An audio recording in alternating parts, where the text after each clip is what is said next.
Hi guys మీరు చూస్తుంది కాయలా కనిపిస్తుంది కదా! ఇది కాయ కాదండి ఒక పువ్వు.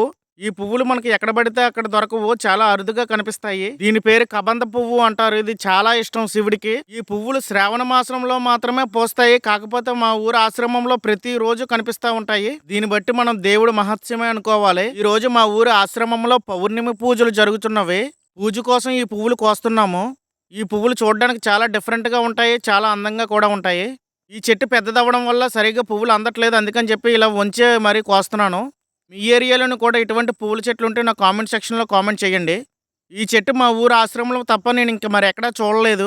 ఈ చెట్టుకి పువ్వులు పూసేటప్పుడు కాయలాగా కనిపిస్తది. తర్వాత ఇలాగా యెల్లో కలర్‌లో వస్తది. ఫస్ట్ అయితే గ్రీన్ కలర్‌లో ఉంటది. మా ఊరు ఆశ్రమంలో శివాలయం ఉంది. శివాలయంలో పూజలు జరుగుతున్నాయని చెప్పేసి ఈ పువ్వులు కోసుకెళ్తున్నాను. ఈ పువ్వులు చూడడానికి చాలా చూడముచ్చటగా కనిపిస్తాయి. చెట్టు చాలా పెద్దగా ఉండడం వల్ల పువ్వులు ఎక్కువ కొయ్యలేకపోయాను. నాకు అందిన వరకు మాత్రమే కోసాను. ఆ వీడియో మీకు నచ్చినట్లయితే please like and share, subscribe చేయడం మాత్రం మర్చిపోవద్దు.